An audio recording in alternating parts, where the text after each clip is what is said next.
1963 New Orleans. Louis Armstrong stopped mid-song and lowered his trumpet. 12,000 people watched in shock. On stage, beside Louis, stood an elderly woman. No one had seen her climbing up. She seemed to have appeared suddenly. And when the woman took the microphone at the very first note she sang, Louis's face went pale. That voice. Louis knew that voice. But this was impossible, because the owner of that voice had died 30 years ago. Louis began trembling, his eyes filled with tears. The trumpet in his hand nearly fell. The woman continued singing, her voice touching somewhere deep in Louis's soul. When the concert ended, the woman turned to Louis, said, "You used to know me," and disappeared into the crowd. No one could find out who that woman was. Today only 3 people know the truth, and they've sworn never to tell. So who was that woman? And what shook Louis so deeply? The answer reveals one of music history's most mysterious and emotionally powerful moments, a moment when the past reached out and touched the present in a way that defied explanation. If this story has captured your imagination, please subscribe to our channel, because what you're about to discover is a mystery that has haunted music historians for over 60 years, and the truth is more moving than any fiction could ever be. 5 weeks before that mysterious night in New Orleans, Louis Armstrong sat alone in his home in Corona, Queens, staring at an old photograph he hadn't looked at in decades. The photograph showed a young woman in her 20s, standing outside a small house in New Orleans, smiling at the camera with a warmth that seemed to radiate from the faded image. Louis was 62 years old now, had been performing for nearly 50 years, had traveled the world and achieved fame beyond his wildest childhood dreams. But looking at that photograph, Louis felt like he was 13 years old again, standing outside that same house, hearing that same woman's voice singing while she worked. The woman in the photograph was his mother, May Ann Armstrong, who had died in 1927 when Louis was only 26 years old. Louis had been on tour when she passed, hadn't made it home in time to say goodbye, and had carried that guilt for 36 years. What brought on this sudden wave of memory and grief was a letter Louis had received that morning from an old friend in New Orleans named Samuel Roberts. Samuel was 83 years old, one of the last living people who had known Louis's mother personally, and his letter was brief but troubling. Samuel wrote that he had been having vivid dreams about May Ann Armstrong lately, dreams where she was trying to tell him something important, trying to send a message to Louis. Samuel knew it sounded crazy. He acknowledged as much in the letter, but the dreams felt so real, so urgent, that he felt compelled to write. "Louis," Samuel's shaky handwriting read, "I don't know what it means, but in every dream, your mama is singing. She's singing that old spiritual she used to love, 'His eye is on the sparrow.' And she keeps looking toward the river, toward the old neighborhood, like she's waiting for someone. I thought you should know, even if it's just an old man's mind playing tricks on him." Louis didn't believe in ghosts or supernatural messages, but Samuel's letter unsettled him deeply. May Ann had loved that spiritual, had sung it while washing clothes, while cooking, while walking Louis to school when he was small.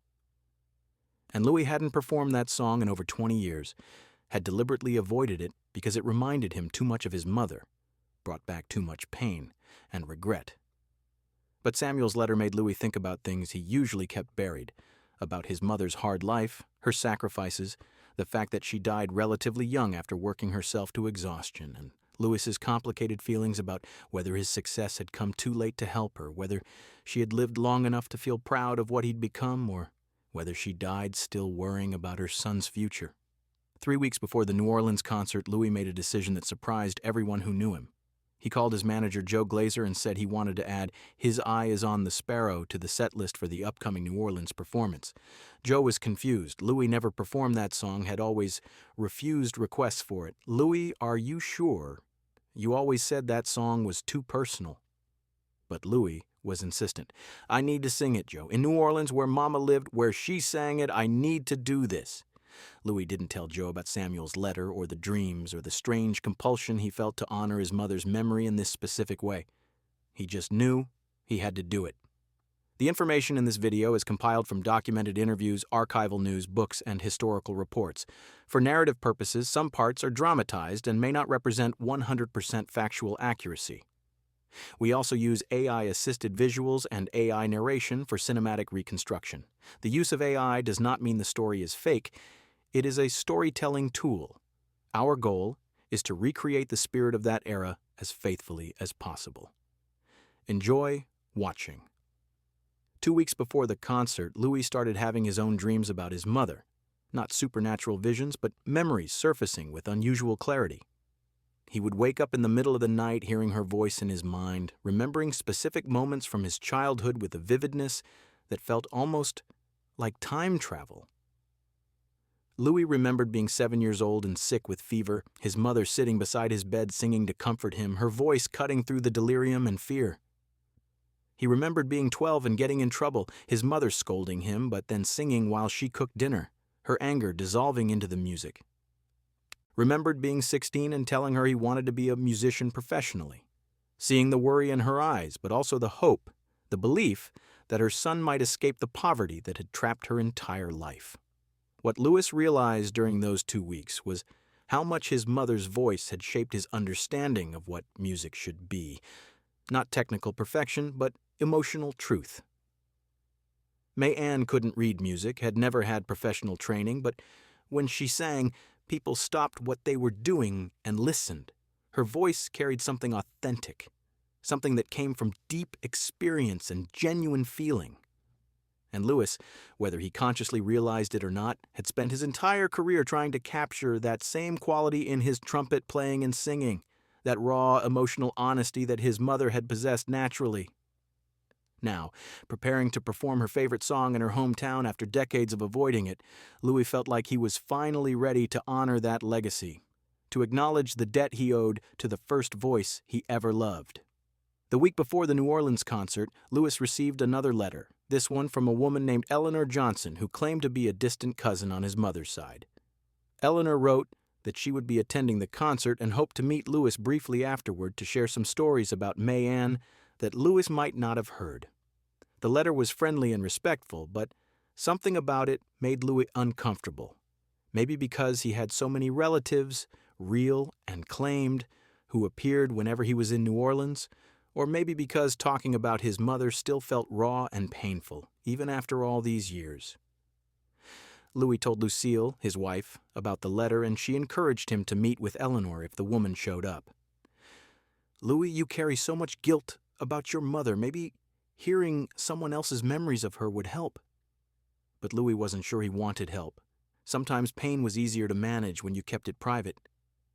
"Do you believe that people we've lost can somehow communicate with us, even in subtle ways?"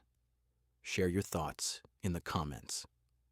3 days before leaving for New Orleans, Louis had a conversation with his longtime friend and fellow musician Dizzy Gillespie that would later seem eerily prescient. They were having dinner together in New York, and Dizzy asked Louis why he seemed distracted lately.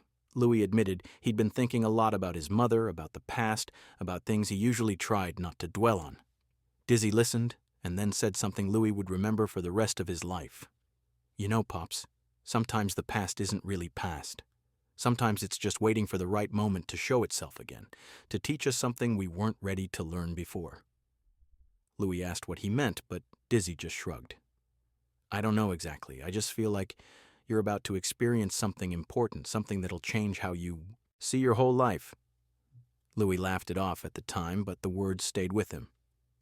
The day before the New Orleans concert, Louis arrived in his hometown feeling a complex mix of emotions: pride in his success, nostalgia for his roots, grief for all he'd lost, and a strange anticipation he couldn't quite name. He drove past the house where he'd grown up, past the colored waif's home where he'd learned to play cornet, past all the landmarks of his early life. New Orleans had changed dramatically since Louis left in 1922 to join King Oliver in Chicago, but the essence of the place remained: the music in the air, the humid warmth, the particular rhythm of life that was unlike anywhere else in America. Louis felt his mother's presence everywhere, not supernaturally, but in memory. This was where she had lived and worked and struggled and died, where her voice had first shown him what music could be. That evening, Louis did something he rarely did. He visited his mother's grave alone, without telling anyone where he was going. He brought flowers and stood silently for a long time, trying to find words, but failing. What do you say to someone who's been gone for 36 years? How do you apologize for not being there when they needed you? How do you express gratitude for sacrifices you only understood years after they were made? Finally, Louis just said quietly, "Mama, I'm going to sing your song tomorrow. I should have done it a long time ago. I hope you'd be proud of how it turned out, how I turned out." The wind rustled through the trees, and Louis took that as whatever answer he was going to get. He left the cemetery feeling emotionally raw, but also strangely at peace, like he'd finally done something he should have done decades ago. If you're feeling the emotional weight of Louis's journey, please subscribe. The mystery of what happened the next night is about to unfold, and it's beyond anything you can imagine. The night of the concert arrived, September 28th, 1963, at the Municipal Auditorium in New Orleans. 12,000 people packed the venue, eager to see their hometown hero perform. Louis was in excellent form, playing trumpet with the mastery that came from 5 decades of constant practice and performance. The setlist included all the crowd favorites: "When the Saints Go Marching In," "What a Wonderful World," "Hello, Dolly," and the audience was ecstatic, dancing and singing along. But Louis was nervous about the final song of the evening, the one he'd added specifically for this concert, "His Eye is on the Sparrow," his mother's favorite spiritual. About halfway through the concert, during a brief intermission, Louis noticed something unusual happening in the audience. People were murmuring, pointing towards someone moving through the crowd. Louis couldn't see clearly from the stage, but there was a disturbance, a ripple of attention focused on something or someone. Security guards were trying to intercept whoever it was, but the person kept moving forward steadily, purposefully, heading toward the stage.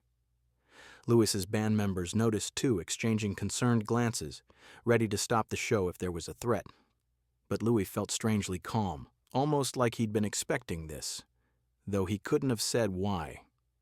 Then she appeared, an elderly woman, probably in her 70s or 80s, climbing the stairs at the side of the stage with surprising agility for her age.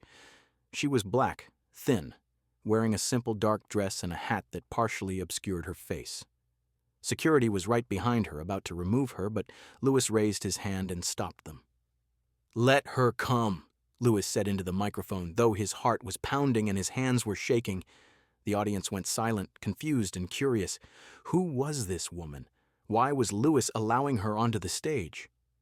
The woman walked slowly toward Louis, and as she got closer, he could see her face more clearly. Weathered by age and hardship, but with eyes that seemed to look right through him.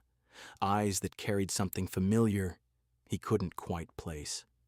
The woman reached the microphone and stood beside Louis, close enough that he could hear her breathing, could smell the faint scent of lavender that reminded him of something from long ago. She didn't speak, just looked at Louis with those penetrating eyes, and he felt frozen, unable to move or speak. Then, without asking permission, the woman began to sing.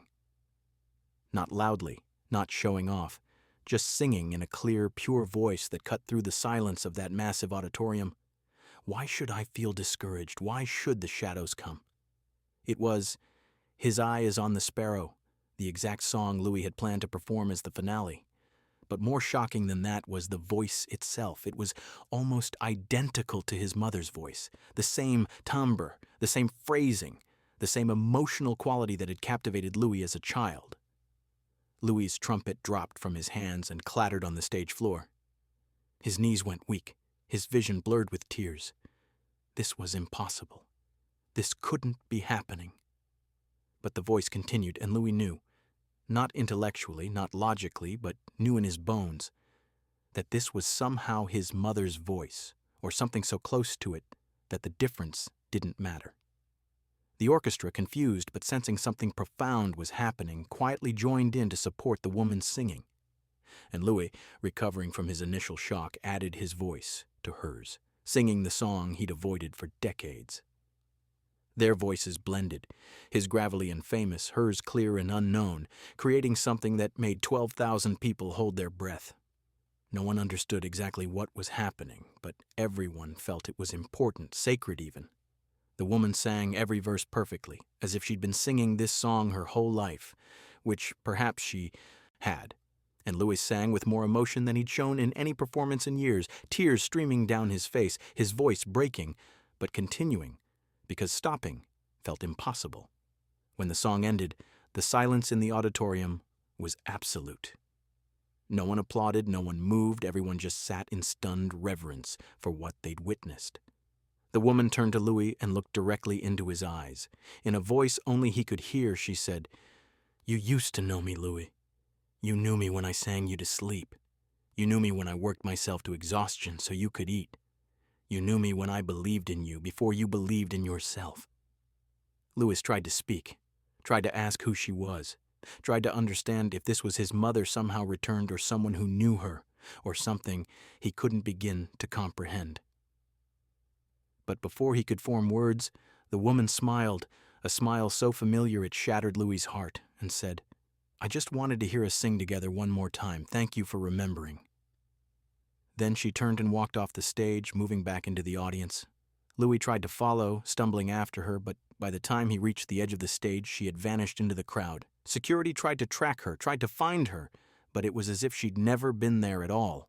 Louis stood at the front of the stage, looking desperately into the sea of faces, but the woman was gone.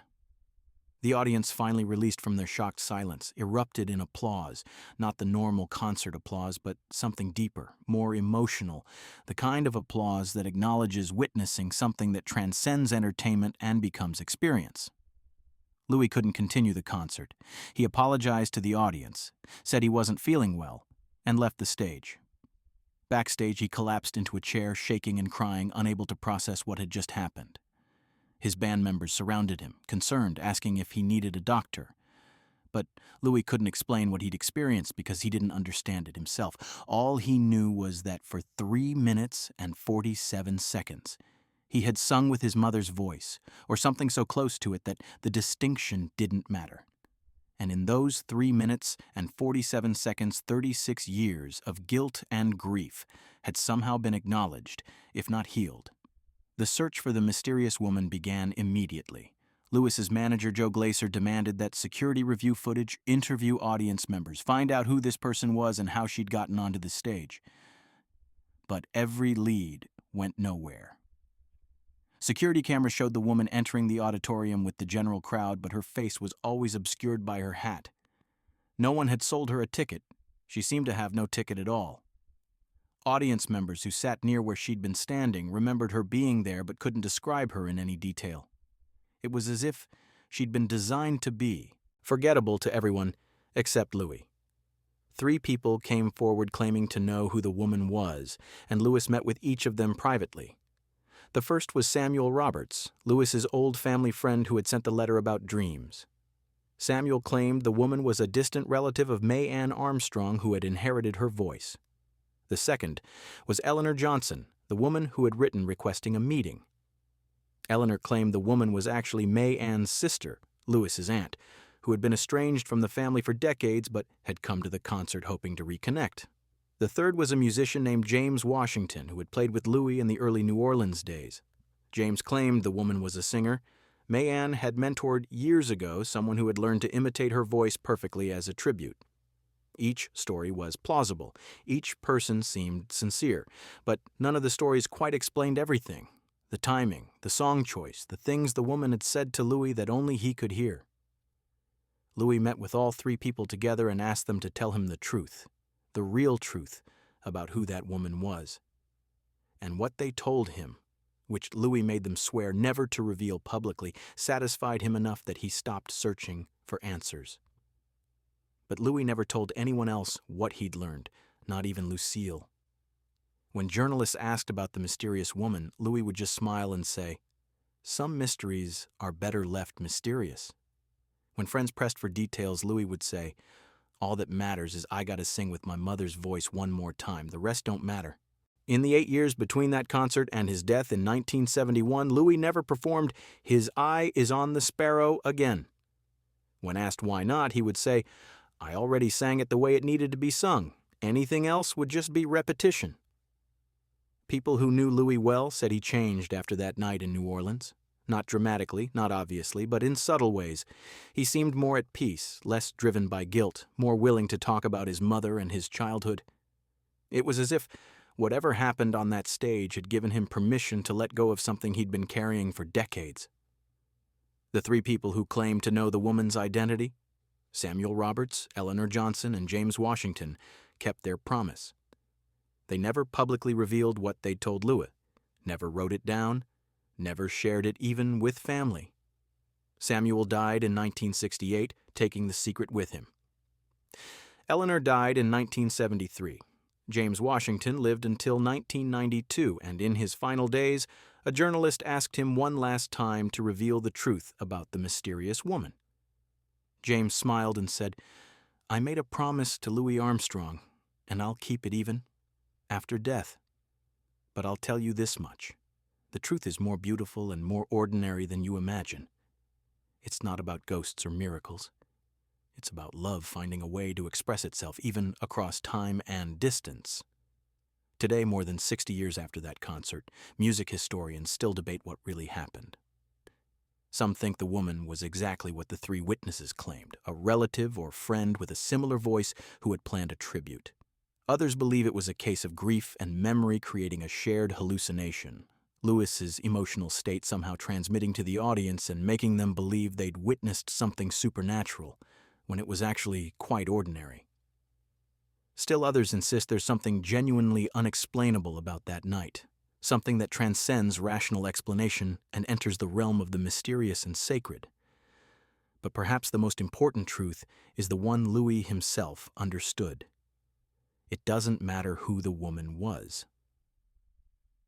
What matters is what the experience meant, what it gave to Louis, and to everyone who witnessed it. For 3 minutes and 47 seconds, Louis Armstrong sang with a voice that sounded like his mother's.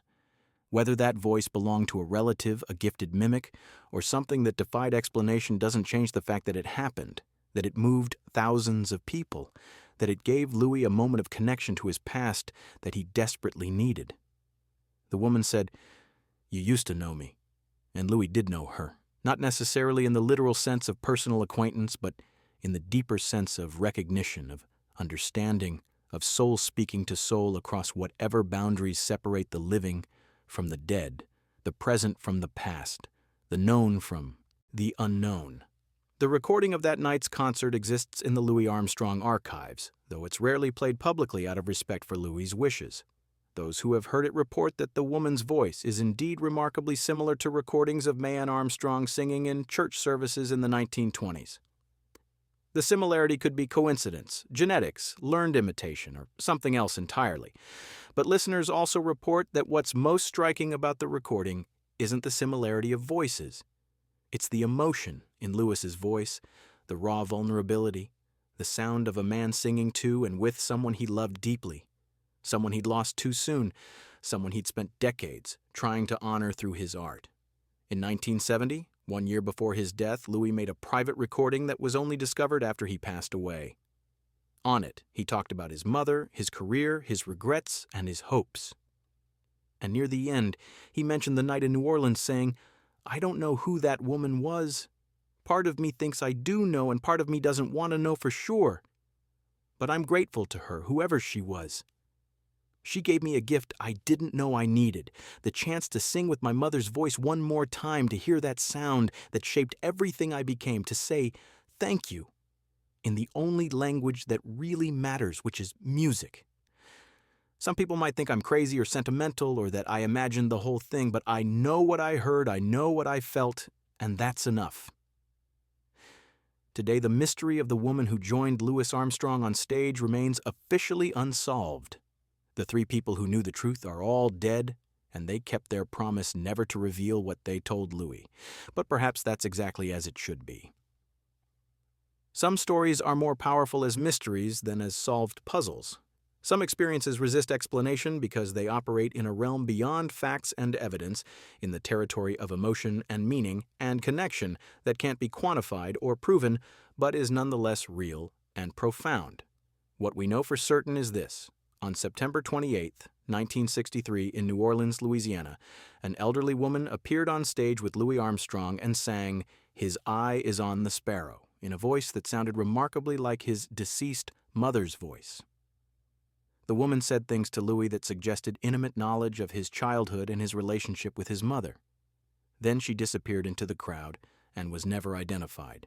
And Louis Armstrong, one of the 20th century's most important musicians, a man who had performed for millions of people across 6 decades, said it was one of the most meaningful musical experiences of his entire life. The woman's final words to Louis, "You used to know me," can be interpreted in many ways. Perhaps she meant he knew her personally long ago and had forgotten.